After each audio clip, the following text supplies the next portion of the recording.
पंढरपूरच्या विठुरायाची आज जी आहे ती वारकऱ्यांना लागून राहिलेली आहे आणि वारकरी याचसाठी पायी दिंडीनं प्रवास करताना आपल्याला दिसत आहेत। ह्या दिंड्या महिनाभरापूर्वी सुरू झालेल्या आहेत, त्या आता मराठवाड्यात विशेषतः धाराशिव जिल्ह्यात दाखल होत आहेत। आपण जर पाठीमागं बघितलं तर 6 तारखेला खरी तर तशी एकादशी आहे आणि एकादशीचं जर बघितलं तर ह्या दिंड्या पंढरपूरकडे वाटचाल करताना दिसत आहेत।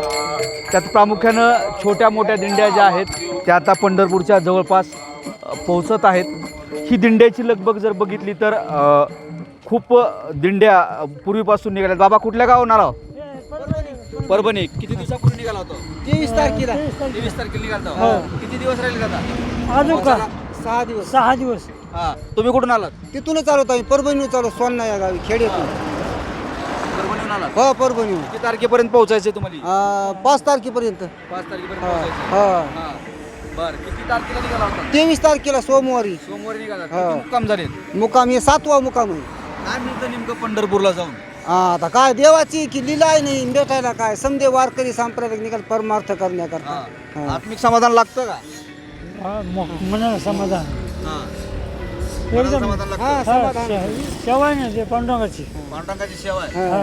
एकूण बघितलं तर मनात सेवेचा भाव असतो, आत्मिक समाधान लागल्याचं वारकरी सांगतायत। आणि हीच एकच दिंडी नाही तर अशा अनेक दिंड्या आहेत त्या पंढरपूरकडे मार्गस्थ होताना दिसत आहेत।